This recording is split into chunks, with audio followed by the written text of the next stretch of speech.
Hello दोस्तों, क्या आप भी बोर्ड एग्जाम में रे डायग्राम से डर लगता है तो ये वीडियो खास आपके लिए है। जब बोर्ड में जो है रे डायग्राम के ऊपर हर साल क्वेश्चन पूछे जाते हैं, वहां दर्पण का सूत्र लगाकर किरण आरेख बनाने के लिए दे दिया जाता है। तो हम क्या करते हैं, उस प्रश्न को छोड़ देते हैं।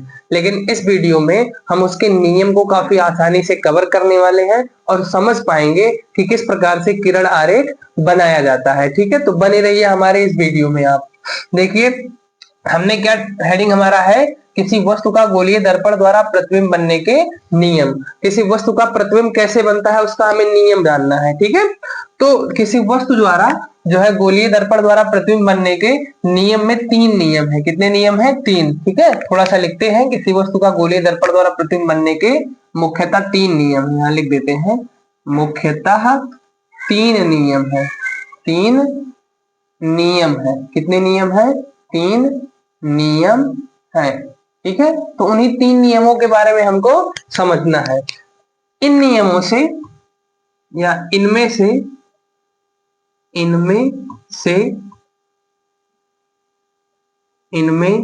किन्हीं दो नियमों का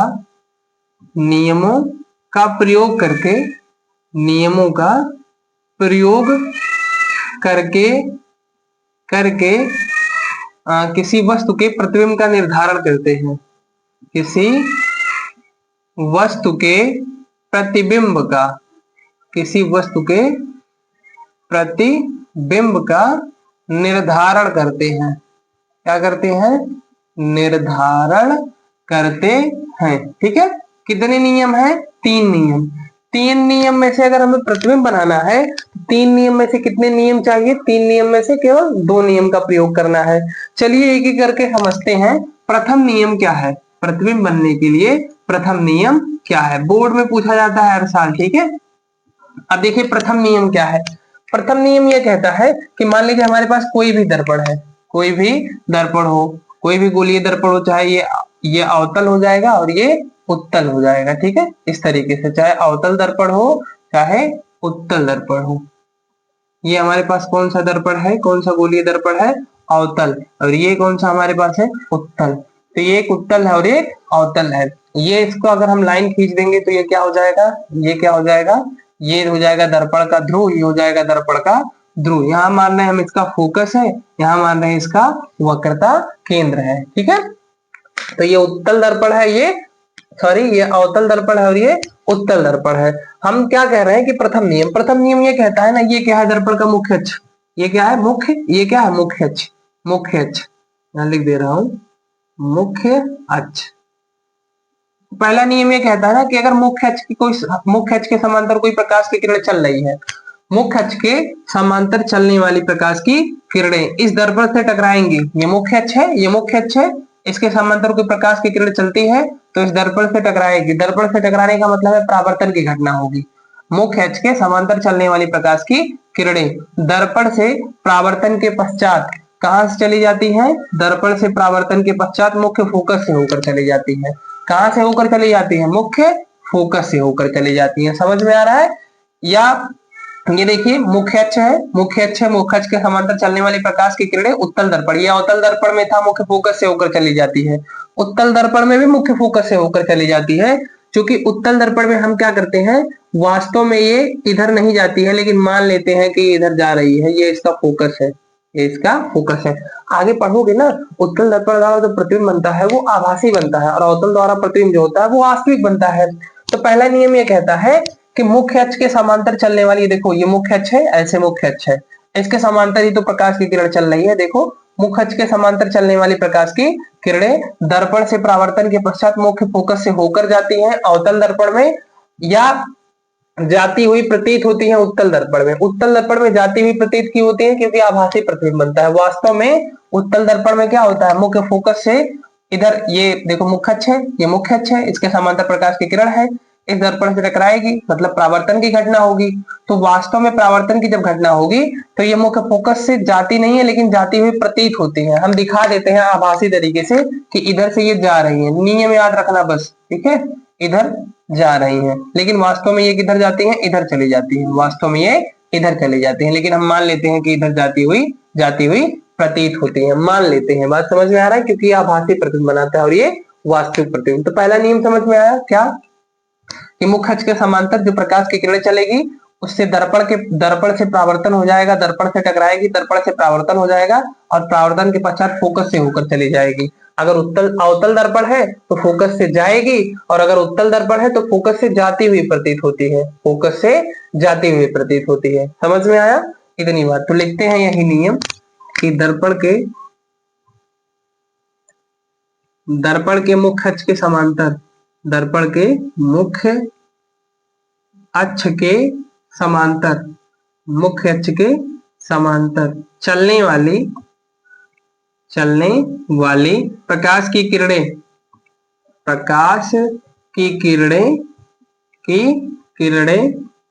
दर्पण से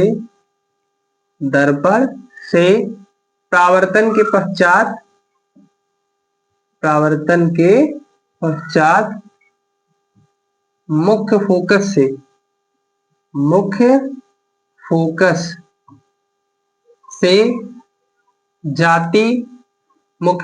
से होकर जाती हैं, मुख्य फोकस से होकर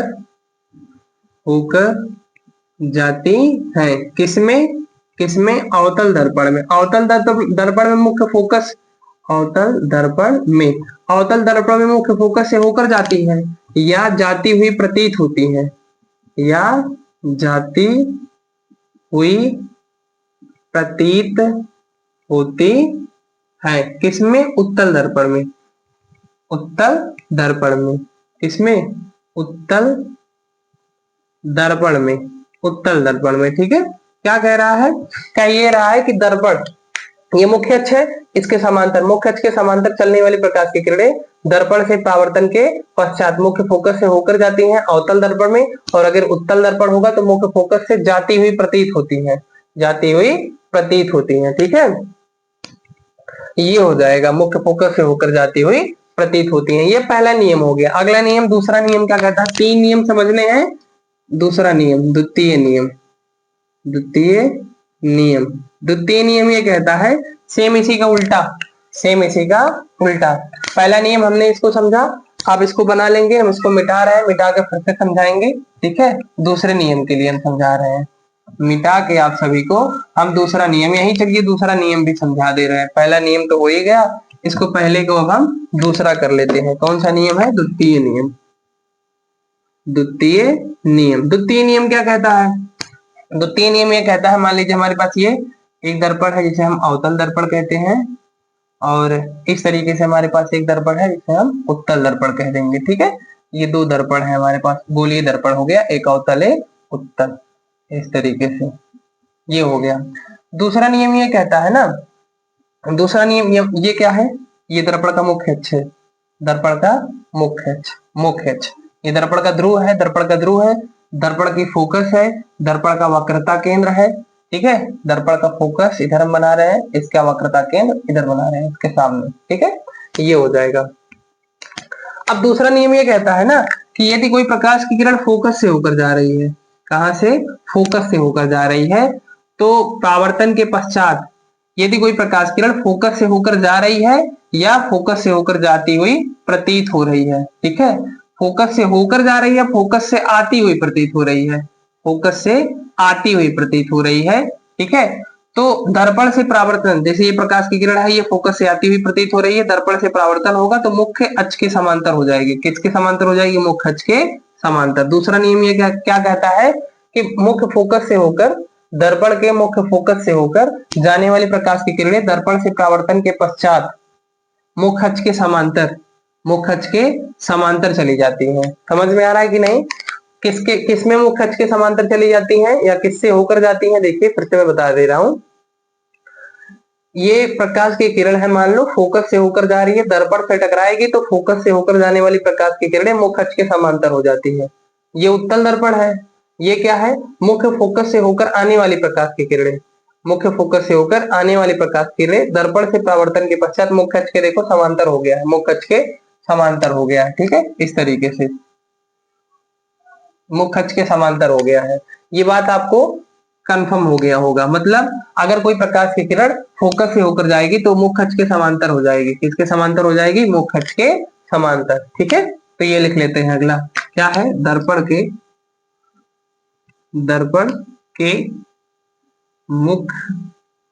के मुख्य फोकस से होकर जाने वाली किसमें? अवतल दर्पण में।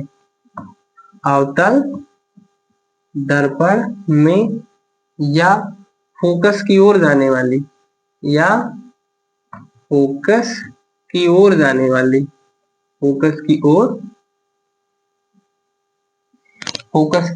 ओर जाने वाली, फोकस से होकर जाने वाली या फोकस की ओर जाने वाली। ठीक है, फोकस की ओर जाने वाली प्रकाश की किरणें,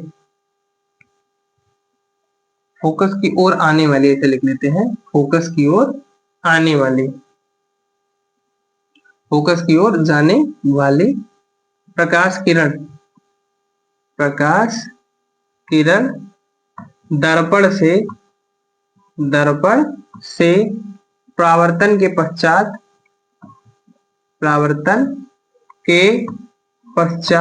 दर्पण से परावर्तन के पश्चात मुख्य अक्ष के समांतर हो जाती है।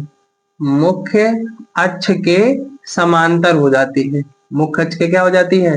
समांतर हो जाती है। उम्मीद है ये समझ में आ रहा होगा आपको। देखो मैंने कहा कि ये क्या है? प्रकाश की किरण है, कहां से जा रही है? फोकस से। फोकस से जाने वाली प्रकाश की किरण दर्पण से परावर्तन के पश्चात मुख्य अक्ष के समांतर हो जाती है। मुख्य अक्ष इसके समांतर हो गई।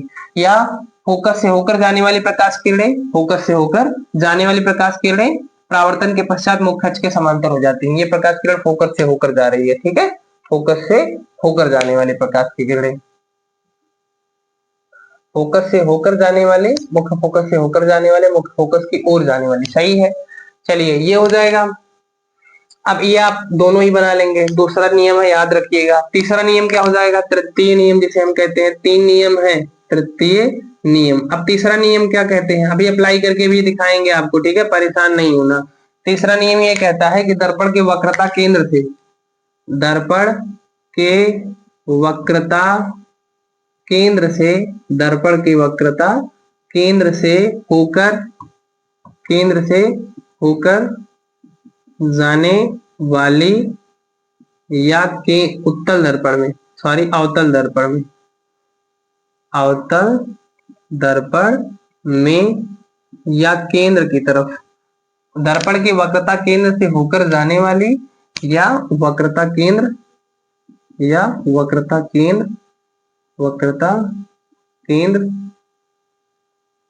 से होकर आने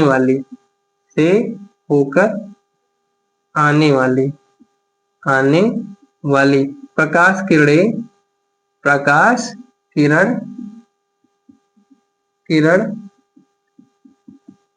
परावर्तन के पश्चात उसी मार्ग पर वापस लौट जाती है। उसी मार्ग पर वापस लौट जाती है। क्या कहा जा रहा है? मान लीजिए हमारे पास यही डायग्राम हम सेम फिर से समझा रहे हैं कि मान लीजिए हमारे पास क्या है? एक अवतल दर्पण है और एक उत्तल दर्पण है। ये मान लो हमारे पास कौन सा दर्पण है? अवतल दर्पण। ये अवतल दर्पण है और ये हमारे पास कौन सा है? उत्तल दर्पण।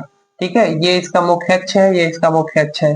अब कह रहा है कि ये इसका फोकस मान लो है यहाँ फोकस यब है, यहाँ वक्रता सी है। कह रहा है फोकस, क्या कह रहा है? फोकस, इस तरीके से कह रहा है फोकस। ठीक है, सॉरी, वक्रता केंद्र से, अवतल दर्पण में वक्रता केंद्र से जो जाएगी प्रकाश की किरण, वो पुनः इसी मार्ग पर वापस लौट आएगी। मतलब ऐसे जाएगी भी, फिर इसी पर वापस लौट आएगी। या उत्तल दर्पण में वक्रता केंद्र से आने वाली प्रकाश की किरण, ये मान लो इसका फोकस है, ये इसका वक्रता केंद्र है। तो इसका वक्रता केंद्र से आने वाली प्रकाश की किरण, ये वक्रता केंद्र से आने वाली प्रकाश की किरणें कहाँ चली जाती हैं? वक्रता केंद्र से आने वाली प्रकाश की किरणें पुनः उसी मार्ग पर लौट जाती हैं। ठीक है, इस तरीके से। इसका क्या मतलब है कि चाहे उत्तल दर्पण हो चाहे अवतल दर्पण हो, जो प्रकाश की किरण कहाँ से जाएगी, वक्रता केंद्र से होकर जाएगी, वापस उसी माध्यम में लौट जाएगी। ठीक है। अब अगर अवतल दर्पण होगा तो वक्रता केंद्र से होकर जाएगी, और अगर उत्तल दर्पण होगा तो वक्रता केंद्र से हो जाएगी। यहाँ वक्रता केंद्र से होकर जाएगी और यहाँ वक्रता केंद्र से आएगी, वक्रता केंद्र से होकर आएगी, यहाँ वक्रता केंद्र से होकर जाएगी, यहाँ वक्रता केंद्र से होकर आएगी। समझ में आ रहा है, इधर आएगी। समझ में आ रहा है ना। अब ये देखिए 3 नियम आप याद रखेंगे, ये दोनों ही बना लेंगे। चलिए हम देखते हैं रे डायग्राम किस तरीके से बनता है। रे डायग्राम किस तरीके से बनता है। पहला रे डायग्राम बनाने के लिए हमने कहा, यहाँ हमने लिखा है किन्हीं दो नियमों में से केवल एक नियम का दो नियम का सॉरी इनमें से किन्हीं दो नियम होगा, केवल दो नियम का प्रयोग करके रे डायग्राम बनाना है, काफी आसानी से समझ में आ जाएगा। पहले रे डायग्राम बनाने के लिए ना वस्तु की स्थिति निर्धारित होती है। मान लो वस्तु कहाँ है, वस्तु हमारा अनंत पर है, वस्तु कहाँ है, अनंत पर है। ठीक है। अब चलिए हमने एक अवतल दर्पण बनाया है इस तरीके से। ये क्या है, अवतल दर्पण। पूछता है क्वेश्चन में कि वस्तु हमारा मान लो अनंत पर है, तो इसके द्वारा एक किरण आरेख खींचिए। तो ये मान लो ये हमारा क्या है, ये दर्पण का ध्रुव P है, इसका फोकस F है, वक्रता केंद्र C है, और यहाँ ये अनंत है, अनंत। ये क्या है, अनंत। तो वस्तु हमारा यहाँ कहीं है, अनंत पर है। समझ में आ रहा है, A और B। तो इससे प्रकाश की किरणें चलेंगे, इस वस्तु से प्रकाश की किरणें चलेंगे। हमने कहा 2 नियम का प्रयोग करेंगे, 3 नियम है, 2 ही करेंगे। पहला नियम क्या कहता है कि अगर इससे प्रकाश किरण ऐसे समांतर चल रही है, मुख्य अक्ष के समांतर, तो दर्पण से परावर्तन के पश्चात फोकस से होकर जाएगी। दूसरा नियम यह कहता है कि अगर कोई प्रकाश किरण दर्पण के फोकस से होकर जा रही है तो दर्पण से परावर्तन के पश्चात मुख्य अक्ष के समांतर हो जाएगी। समझ में आ रहा है। तीसरा नियम यह कहता है, तीसरा नियम क्या कहता है कि यदि कोई प्रकाश की किरण कहां से होकर जा रही है, वक्रता केंद्र से होकर जा रही है, वक्रता केंद्र से, तो पुनः वापस उसी मार्ग पर लौट जाएगी। ये 3 नियम है, लेकिन हमें केवल 2 नियम का प्रयोग करके हमें क्या बनाना है, किरण आरेख बनाना है। ठीक है। 2 नियम का किन्हीं प्रयोग करके किरण आरेख बनाना है। हमने कहा हमारे पास एक अवतल दर्पण है, क्या है, अवतल दर्पण है। ठीक है। अब 2 का प्रयोग करेंगे, M1 और M2। इसका ध्रुव कितना है, P है, इसकी फोकस कितनी है, F है, इसका वक्रता कितना है, C है, और ये है अनंत। अनंत पर अनंत, ठीक है, अनंत पर कोई वस्तु इस तरीके से A और B रखी हुई है। अब इससे 2 प्रकाश की किरणें हमको चलाना है, केवल 2 ही प्रकाश ले सकते हैं। 3 नियम है लेकिन 2 नियम का प्रयोग करना होता है, अभी बताया हूं। तो 2 प्रकाश की किरणें चलेंगी। पहला मान लो ये मुख्य अक्ष के समांतर जाने वाली प्रकाश की किरण, मुख्य अक्ष के समांतर जाने वाली प्रकाश किरण है। कहां से होकर गुजरेगी, फोकस से होकर गुजरेगी। कहां से होकर गुजरेगी, फोकस से होकर गुजरेगी। ठीक है। दूसरी प्रकाश की किरण, दूसरा क्या है, दूसरा ये कह रहा है कि मुख्य अक्ष के समांतर चलने वाली प्रकाश की किरण या फोकस से होकर जाने वाली। कहां से, दूसरा हम बना रहे हैं। दूसरा मान लो वक्रता केंद्र से अगर भेज दे तो चलो यहाँ पहला ये वाला अप्लाई कर लेते हैं। पहला हम ये अप्लाई करेंगे। ठीक है। पहला क्या अप्लाई करेंगे, वस्तु समझो यहाँ रख देते हैं, वस्तु को थोड़ा सा इजी बनाते हैं इसको। वस्तु अनंत है, ये वक्रता केंद्र है, वस्तु को अनंत और वक्रता केंद्र के बीच में रख देते हैं। ये क्या है, अनंत, ये क्या है, वक्रता केंद्र, इसके बीच में वस्तु रखी है। अब इससे हम 2 प्रकाश की किरणें चला रहे हैं। एक प्रकाश की किरण ये हो गई जो मुख्य अक्ष के समांतर होकर जाती है, फोकस से होकर गुजर जाएगी। दूसरी प्रकाश की किरण क्या है, दूसरी प्रकाश की किरण, अगर कोई प्रकाश की किरण, इसकी वक्रता केंद्र यहाँ है, इसके वक्रता केंद्र से होकर जाएगी, तो वक्रता केंद्र यहाँ से जाने वाली प्रकाश की किरणें, वक्रता केंद्र C से होकर जाने वाली प्रकाश की किरणें, थोड़ा सा सीधा नहीं बन रहा, वक्रता केंद्र C से चलने वाली प्रकाश की किरणें, ये ऐसे सीधा हो गया। वक्रता केंद्र C से चलने वाली प्रकाश की किरणें क्या होगा, वक्रता केंद्र C से चलने वाली प्रकाश की किरणें वापस उसी माध्यम में लौट जाती हैं। देखो एक दूसरे को इस पॉइंट पर ये काट रहे हैं, जहां काट रहे हैं वहां A डैश B डैश वस्तु का प्रतिबिंब बन जाएगा। कहां काट रहे हैं, ये वक्रता केंद्र C है और ये फोकस F है, फोकस और वक्रता केंद्र के बीच में काट रहे हैं, इसलिए प्रतिबिंब कहां बनेगा, फोकस और वक्रता केंद्र के बीच में। तो हमने 2 ही नियम का प्रयोग किया। एक क्या, मुख्य अक्ष के समांतर, ये मुख्य अक्ष है, मुख्य अक्ष के समांतर चलने वाली प्रकाश किरणें फोकस से जाती हैं। दूसरा क्या है, वक्रता केंद्र से होकर जाने वाली प्रकाश की किरणें वापस उसी मार्ग पर लौट जाती हैं। तो 2 नियम का प्रयोग करके हमने देखो इमेज का फॉर्मेशन कर लिया। ये AB हमारा वस्तु है, AB जो है, AB हमारा क्या है, AB ये हमारा वस्तु है, और A डैश B डैश जो है ये हमारा क्या है, प्रतिबिंब। तो इस तरीके से प्रतिबिंब काफी आसान तरीके से बन जाता है। ठीक है। अब पेपर में जो पूछेगा इस तरीके से हम कर लेंगे। मान लो हमारे वस्तु, अब ऐसे दूसरा पोजीशन पूछ लेगा, ऐसे क्या पूछ लेगा, दूसरा पोजीशन पूछ लेगा। ठीक है। जैसे मान लो हमारे पास ये क्या है, एक अवतल दर्पण है, इस तरीके से अवतल दर्पण है, इसके सामने एक वस्तु रखी है, ये मान लो अनंत है, ये इसका वक्रता केंद्र सी है, ये इसकी फोकस एफ है। इस बार वस्तु हमारी वक्रता केंद्र ए और बी वक्रता केंद्र पर रखी है, तो इससे दो प्रकाश की किरणें चलाना है। कितने प्रकाश की किरणें? दो प्रकाश की किरणें। मान लो एक प्रकाश की किरण कहाँ से होकर जाती है, इसके फोकस से होकर जाती है। फोकस से होकर जाने वाली प्रकाश किरणें कहाँ हो जाती है? मुख्य अक्ष के समांतर चली जाती है। मुख्य अक्ष के कहाँ जाती है? समांतर चली जाती है, ठीक है। और दूसरी प्रकाश की किरण मान लो वक्रता केंद्र से नहीं जाएगी, दूसरी प्रकाश की किरण मान लो मुख्य अक्ष के समांतर है, तो मुख्य अक्ष के समांतर चलने वाली प्रकाश की किरणें एक दूसरे को काटती हुई कहाँ चली जाती है? इस तरीके से निकल जाएंगी। भाई ये क्या है? ये प्रकाश की किरण मुख्य अक्ष के समांतर तो चल रही है, मुख्य अक्ष के समांतर चलने वाली प्रकाश की किरणें, मुख्य अक्ष के समांतर चलने वाली प्रकाश की किरणें क्या हो जाती है? मुख्य अक्ष के समांतर चलने वाले प्रकाश की किरणें मुख्य फोकस से होकर जाती है। तो ये मुख्य फोकस से देखो दूसरी प्रकाश की किरण चल गई। अब जहां काट रही है, यहाँ ये सी पॉइंट है, यहाँ काट रही है यहाँ, तो यहाँ वस्तु का प्रतिबिंब बन जाएगा ये ए डैश और बी डैश। मतलब अगर वस्तु वक्रता केंद्र पर होगा तो प्रतिबिंब भी वक्रता केंद्र पर ही बनेगा। हमने कहा दो ही नियम का प्रयोग करना है। एक हमने माना एक प्रकाश किरण मुख्य अक्ष के समांतर चल रही है, दर्पण से टकराएगी, फोकस से होकर चली जाएगी। दूसरी प्रकाश किरण फोकस से होकर जा रही है, दर्पण से टकराएगी, मतलब परावर्तन होगा, मुख्य अक्ष के समांतर हो जाएगी। ये दोनों एक दूसरे को जहां काटेंगे वहां वस्तु का प्रतिबिंब बन जाएगा, ठीक है। तो काफी आसानी तरीके से आपने इस वीडियो में समझा किस तरीके से हम किरण आरेख बनाते हैं। इसके आगे भी हम किरण आरेख आपको और अच्छे तरीके से, बेहतर तरीके से सिखाएंगे। इस वीडियो में यहीं तक, धन्यवाद।